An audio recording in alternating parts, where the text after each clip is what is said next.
چتا تم جاړم نور باچا ته جاړم چتا نن غړم نو د بل چا نو غړم چتا نن غړم نو د بل چا نو غړم چتا تم جاړم نور باچا او راغل العذر کون کی د باندې د خلقنا ليؤذن لهم چې دوی ته اجازت ورکړي شي وقعد الذين او كنا استلها كسان كذبوا الله ورسوله چې دروغي ویلیو الله او د الله رسول ته سيصيب الذين ان قريب بورسیا کسانو ته کفروا منهم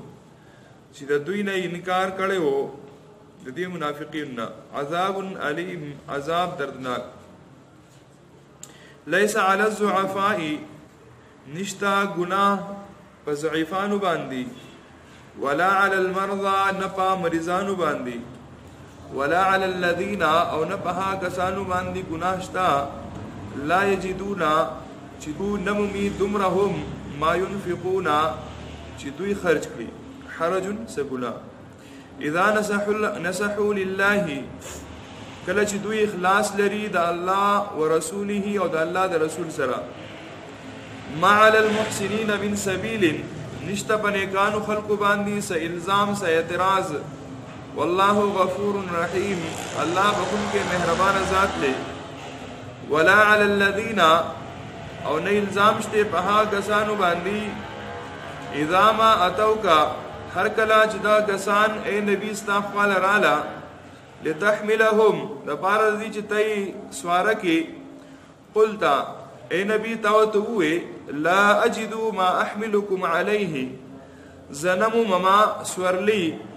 ہاغا احملکم علیہ چتاسو بسوارا کما تولو دوی واپس شو وعینهم تفیض من الدمع او سترگو دا دوی اخ کی تو یولے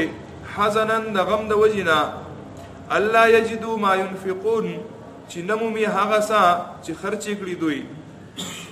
انما السبیل بیشکا لار دا اعتراض یا الزام پہا کسانو باندی دے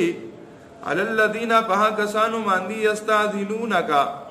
چی دوی ستان اجازت غواړي د پاتی کېدو وهم اغنیاء او دو خمالدار دي رضو بان یکونوا مع الخوالف دو په دې خبره راضی شوی دي چې دوی د پاتې شوی خزو یا د معذور سره پاتې شي وتبع الله على قلوبهم الله د دو پزړونو مهر والے دي فهم لا يعلمون پس دو هیڅ نه پیژني مبارک شه الله سپارم ختم کوم یو لسمه به ان شاء الله کې زندگی او سبب شروع کوم وجاء المعذرون من الاعراب څنګه چې د مدینه منوره اوسیدونکو ته حکم وو چې تاسو وځئ د الله بلاره کې jihad دا د غزوه تبوک خبره چلےږي نو د قشان چې کم خوښا کی په باندو کې اوسیدونکو خلکو هغه د پر هم دغه حکم نو بعضی منافقین خدا سي و چې دوی ډایرک پاتې شو بس پاتې شو اس د عذر کولو ضرورت نشته او نو عذر شته بس نزو پاتې شو او ځینی باندې سیان داسې و چې هغه رااله او نبی علیہ الصلوۃ والسلام ته خپل عذرونه بیان کړه او دا عذرونه و د دروغ نو بعضی مفسرین لیکلي دي چې دا قبیله بنی اسد او قبیله بنی غطفان او بعضو مفسرین بکی قبیله غفار هم ذکر کړی دا نبی علیہ الصلوۃ والسلام د خپل عذرونه پیش کوله زموږ دا عذر دی الله رب العزت فرمای چې دا هغه کسان دي چې کذب الله ورسوله دو الله او الله رسول د سوي دروغ وای نو ان قریب بدوی ته عذاب ورسیږي د دوی په دروغ باندې او د جهاد نه د پاتې کېدو په وجه باندې با الله رب العزت دوی ته عذاب ورکړي حضرت زید ابن ثابت رضی الله تعالی عنہ فرمای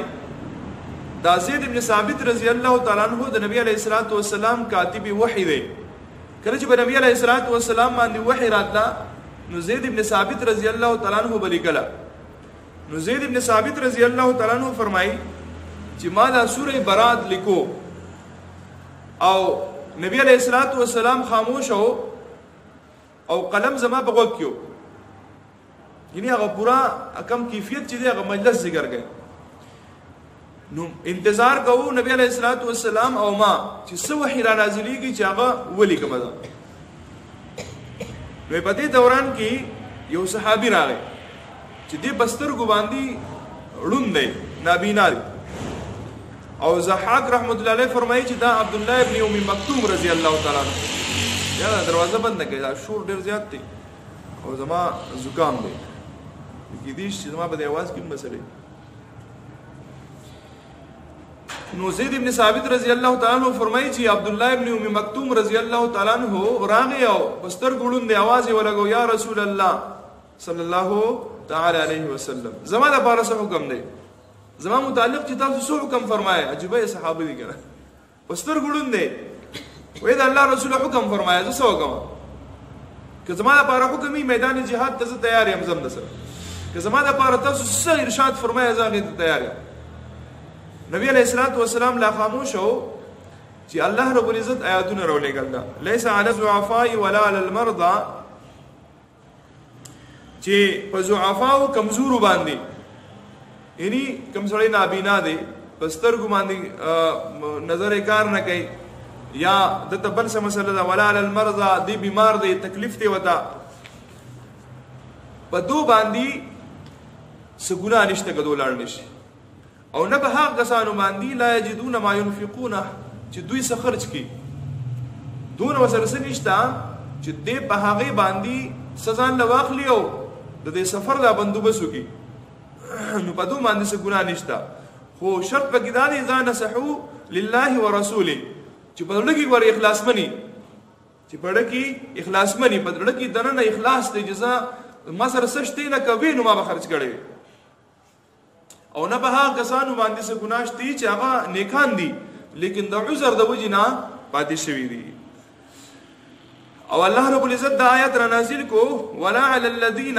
اذا ما اتوک لتحملهم نه په هغه کسانو باندې څه الزام شته ګناه شته چې څوک ستا خواله رااله نو البدایه والنهایه جلد نمبر 5 او صفحه نمبر 5 هغه فرمای چې دا وو کسانو دا آیات چې چا متعلق نازل شوی دی دا وو کسان او دا وو کسان د نبی علیہ الصلوۃ والسلام په خدمت کې حاضر شو او نبی علیہ الصلوۃ والسلام ته عرض وکړ د الله رسوله زموږ سره سورلی نشتا ظلم کیږي غریبانان یو د رزق در کوم نه لګي وس چې موږ جو نو زوم سره به خوراک څه نه خو خیر دی که د خوراک څه نه او چې سورلی را د صرف میلاو شي چې موږ میدان جهاد ته ځان ورسو سورلی در کوم نه لګي رزق در کوم نه لګي نو سورلی د کوم طرف پیدا کوم له بندوبس وکړه د آیت الله رسوله نبی علیہ الصلوۃ والسلام او تو فرمایل چې زما سره په خپل باندې یو سورلی د باغې وزه زما نو تاسو د سورلی بندوبس به زه کم زینو کوم نو زما سره څه بندوبس نشته اے د الله رسوله عجیب غونډه کی خبره اے د الله رسوله خیر دې که سورلی نه یې کنه چې د زړې موزې شته څومره غربت ته سوچ کوی چې د زړې موزې شته شلیدلې دي خیر دې شلیدلې چپل شته پیزار چې په دې خپوي واچو صرف او موږ موجود الله په لار کې وزو تبوک میدان ته ځان رسو نبی علیہ الصلوۃ والسلام دوی فرمایل سچ وجو هغه ټول تقسیم شوی دي او نور به څه گنجائش نه کیږي سنشت دغه نبی علیہ الصلوۃ والسلام نه چې نو امید شو مخه واړه روان شو قرآن وای دا قرآن چا نازل کړي الله فرمایي وای تولوا دو مخ واړه روان شو ځکه چې نو امید شو څه نشته څنګه وځو اے الله رسول الله موزه میلاو شو کنه موزه موږ په دغه موضوع کې منډه وستاسو سره تاسو بس ورلوې موږ په موضوع منډه به سره او روان وې میدان جهاد ته وځو وې نشته موزه هم نشته کنه دونه غربت امتحان دی الله تعالی ګوري مخې واړه روان شو واپس کورونو دزي او سترګو نه وښکي بیګو جاړي کاش نو سره دومره هم څه نشته په خپل پیسارم نشته سوګو اے الله کا داوی غنا هم مستا بلار کې جنگي درې jihad بم کړي او روان دي کور ته روان او جاړي په دې صحابو کې یو صحابي د جا کور ته راغی، علي ابن زید دا غنوم دی، علي ابن زید. کله چې د کور ته راغی شپه شوه، مونځ یې وکړو، په جانماز باندې ولاړ دی، صحابه شپه او قرآن وای او مونځ کوي، او چې کله سلام ګرځي جو بیا الله ته جاړي، الله څه وکړم؟ د الله رسول وته دی میدان جهاد ته وته دی، او یا الله زما سره دومره څه نشته، زما سره پیسې پیسار نشته چې زه بس لاړ شم. اے الله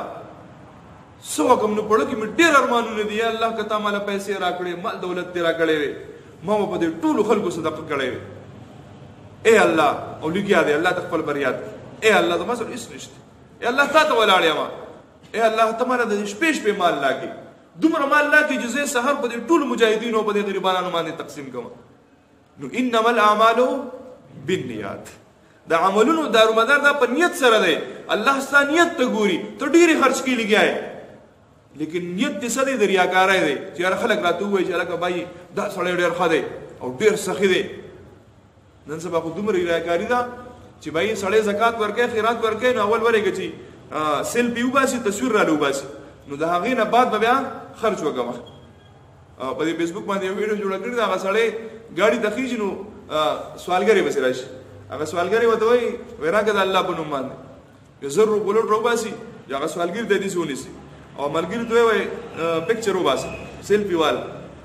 چې هغه ولا کله دا ځینې تصویر وباسي که نه په 1000 بلوټ،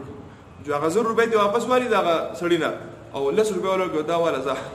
1000 واپس کړي. څه دپاره؟ چې خلکو ته پته ولګي چې بهی ما 1000 روپۍ خرڅ کړي د الله په لاره. نو ته خرڅ کړې د چا لپاره؟ د الله د رضا لپاره خرڅ کړي، د خلکو د ښودنې لپاره خرڅ کړي. که د خلکو د ښودنې لپاره خرڅ کړي نو هیڅ پیدا نشته، هیڅ پیدا نشته. زموږ بعض خلک زکات ورکوي که نه، نو زکات کې هلکه پلانکې دا والا زکات پیسې دي، ښه نو دا ویل پکې لازمي دي. په دې مسله ځان پوهېږو که نه؟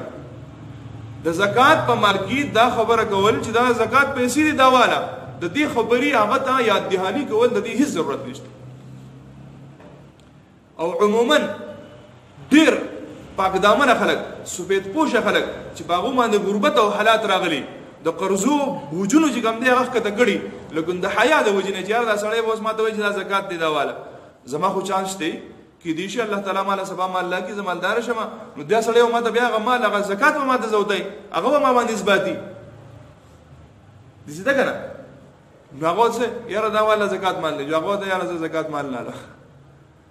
ضرورت یې، لیکن د خپل عزت د وجې نه او د خپلې پښتو د وجې نه چې یاره خلک به څه وایي چې لکه دې اوس زکاتونو ته ناست دی، وایي نه نه لم ستا زکات. نو چې هوښیار سړي د الله د رضا لپاره ورکوي، هغه پیسې ورکړي، خو ته چې کوم وخت کې زکات مال بیلې تقسیم کې ته زکات مال بیلې، په دغه وخت کې نیت وکړه چې یاره دا پیسې چې کوم ما جدا کړې نو دا زکات دي، بس اوس چې کله ورکړي حواله کې په دغه وخت کې دا مو وایه دا زکات پیسې دي.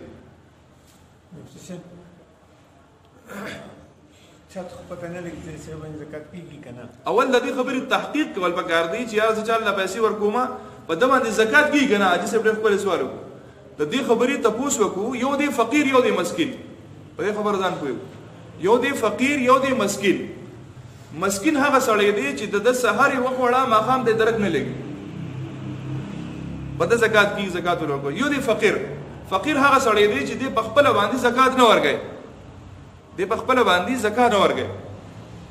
په ده هم زکات کېږي، ته زکات ورکولی شي. فقیر دی یعنې پیسې ورسره شتې خو دی په خپله زکات نه ورکوي. نو عموما زموږ په معاشره کې چې دا کوم غریبانان دي دا فقیران دي، نو په ده زکات کېږي. پته به څنګه لګي شي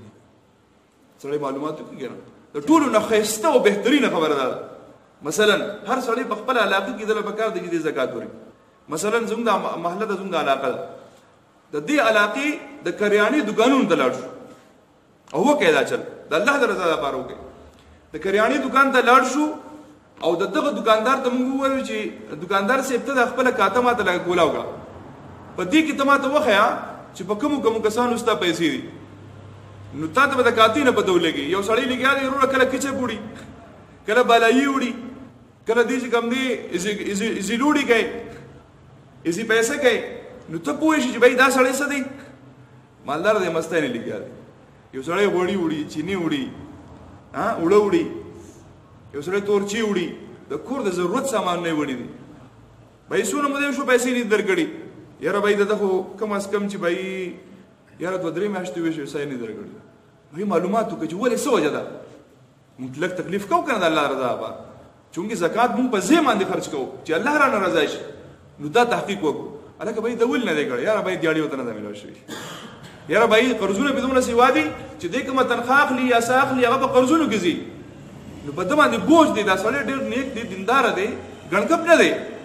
لیکن سم مجبوری دا چې دې دا کاته نشي ختمواله دغه سړی اکثر چې دکان په دې غاړه تیری کنه نو دې دکاندار نه پټ پټ زی ته الله دکان دی کنه دې شو کې چې بل کوڅه باندې راشي هرګه باغ طرف راځم به مې وته الله راټینګې چرګه باسي راکی کنه راکی طاهر په کوڅه باندې سي راځي په روډ باندې نو دې شو کې چې په دې طرف راته وشي یا طاهر ورانه بیا پیسې غواړي نو تو ورشا او دغه دکاندار ته وای بای دا 10 روپے کاته دا زما طرف دا 10 روپے والا او په زکات پکاته کی دا کټ کا وس هغه سړی کوم چې د قرض د وجې نه پټیږي دې چې د بلار باندې روان او د دکاندار دې لګه دی فارش او دا خپې پر پیدو شو چې خدای پاک څه خوشته نه زما سره خودونه نشته چې کور ته به سړي ځکوي سما او هغه د आवाज وکړي چې دی فارشه او کور کې دا ټماټر یاد کړو دا هغه پیسې راځره نشته او دغه دکاندار لورغه په یاره باندې خدای پاک څه وکړي هغه وسی کاتر आवाज ته لګودره کنه کاته یو د خبره پیدا شو چې خدای پاک کاتر به زموږ आवाज څه بولور کو او چې کله کاتر आवाज ته وای ستپسی دربه کم کنه چې په بل میاش کې دیاړي ولګي یا مزدوري دربه کم نه بل خبره وا صدی دا ستا په کاته کې 10 روپے چا کټ کړی دي وی چې یار زمانو چاته ما صحیح زمانه انوم چاته ما اخلا زکه چې دا کار د چا لپاره کړی دی الله درځه لپاره او دوی چې کلو درګړی دي دې مطلب زمانه بوج سپک شو زمانه اولی سپک شو بس په ما قرض نشته او دوی چې په دغه وخت کې دا کوم دعا وکي کنه یا الله چې زمانه بوج سپک کړی دی یا الله ته هغه همیشه د پاره عزت وساتي یا الله چرته چاته محتاج یې نو سم خیال دا زکات بخونګي کدا زکات خونګي چې لکه بلانکې دې فراشه دا ولا زکات پیسې دي ښا او چې هغه څنګه راځي خبره کومه بیا وزره خزل واجب ښا غاړې وسره ته هغه به خدای دې تبعی نصیب کا چې په ما باندې غاړې ته شي نو زکات د پیسې دی الله کوي هغه کدي چلبو کې پلان کې سره ته بیا دغه دي کنه زمانہ کې سودا هغه سره سبازون کرا کارپټ پر وړې پلان کې سس پر وړې یاره وړې دی هغه به سره راوړ نو داسې دی وس دریال د دګلاو دا الله رضا نه دا الله رضا دا چې ته پته مونږ لګي او ته هغه سره نیکی وکړي نو یا الله کچری زما سره سوي علي ابن زید رضی الله تعالی عنہ اے الله که زما سره وي یا الله راکی را لګره په سحر به ټول تقسیم کوي دا الله رضا بار سحر د نبی علیہ الصلوۃ والسلام خپل راغی د جنگ تیاری شروع د خلک روان کله د نبی علیہ الصلوۃ والسلام خپل راغی صحابه ناشتي نبی علیہ الصلوۃ والسلام فرمایله صحابه تاسو کی چا به ګه صدقه کړی دا ډېر غټه صدقه کړی دا ټول خاموش ناشتي صدقه چرته وکړه صدقه زی خود قو مونږ ټول ارزه چاند کړی دا راوړم دي نور صدقه کم زیو نه تاسو کی چا به غټه صدقه کړی دا علي ابن زید رضی الله تعالی عنہ پاس دی الله رسوله ما کړی دا صدقه نبی علیہ الصلوۃ والسلام د مسکی شو بالکل تا کړی دا نبی علیہ السلام د مسکی شو بالکل تا کړی دا او الله رب العزت ته د قبول شوی زکات ثواب درکړی دی او په ما وحی را نازل کړه الله رب العزت څه ثواب کیفیت لیدل الله تعالی فرمایي دا لپاره ما د قبول شوی زکات ثواب لیکل نو زدا اخلاص الله رب العزت فرمایي ولا على الذين او بدا کسانو باندې هیڅ ګناه نشته اذا ما اتوک چې کرستا خپل راشي لتحملهم چې تا هغه سواره کې قلت نو تو لا اجد ما احملكم زه نو ممسسور لې چې تاسو باغې سواره کما تولوا ناغو مخواړه روان شو واعينهم تفيض من الدمع حزنا او سترګې د غم د وجې نه وخت توي ولې الله يجد ما ينفقون چې نو مونږه چې مونږه هغه خرج کو د الله په لار کې خدا اعتراض بچا باندې دی ګناه پاک کسانو باندې دا انما السبيل على الذين بشک الله د اعتراض په هغه کسانو دا یستاذنونک چې ستانه هغه اجازه غواړي چې رم نشدلې خو سدي وهم اغنیا او خمالدار ډېر خلک داسې دي د دنیا پیسې وسره دي خو د خرج کولو زګونو درې معلوم خرج کولو زګونو درې معلوم چې رقم زګي خرج ډېر داسې دنیا خدای پاک ولا مالونه ورکړي دولت نه ول ورکړي هغه ورمان ته پته نه لګي او ډیر خلک داسې دي چې بده ارمان دي یاره کاش ما سره پیسې وي ما به خسته مدرسه جوړه کړې ما به خسته جماعت جوړ کړې ما به د الله په لار کې به خلکو باندې لګولې داسې خلک دي چې د روپۍ درک وسره نه لګي لیکن د الله په لار کې د بهر ملک سفرونه وکړه دې ته ملګری مرکز کې یو کس و دغلته هغه به چورې خرڅو تلو سفر لا بهر ملک یورپ ممالک تلو انګلند کې یو ملک واغې تلو نو التا چې کوم کلب و د شرابو کلب ډانس وغیرہ شراب وغیرہ په کس کې نو دو بغش کې هغه زی تورغلی اکلب تورغلی کله چې اکلب تورغلی دي نو په هغه کې د دې تیملګری د علاقې نوجوانانو چې د غټو خانانو بچیو ملکانه هغه بګیالتا ناسو سبا کول نو والله ولم چې سبا کول ناسو چې کله د امیر سیب دلته حیران شوی دی سره ورغلی دی السلام علیکم امیر سیب سکه ته دا ته یورپ ته راغلی او کنه راغلی یو کنه نو ته څنګه راغلی ته چولې خرڅې په چولې کې دلته راغلی نو هغه سړي ډېر خسته جواب ورکړی و چولې زه خرڅوم زما رب نه خرڅې چولې زه خرڅوم زما رب نه خرڅې زما رب زرا وسته نو ډېر داسې خلک دي چې دا خو ډېر ارمان نه دي دا کاش زموږ سره پیسې وي زما سره لګوند کې سوي ما د الله په لار کې لګولې زه بغوت د الله په لار کې او ډېر داسې بد قسمت دي د دنیا ولا الله تعالی ورکړي دا لیکن د حج او د عمرې توفیق ته الله نه ورکړي رضو بان يكونوا مع الخوالف دو په خبر راځي شوی دی چې دو یي د پاتې شوی خلکو سره وتبع الله على قلوبهم او د نیکه توفیق دول نه میږي چې الله تعالی ولا بدرونو باندې مهر لګولې دي فهم لا يعلمون پس دو په هیڅ نه پوي الله دې عمل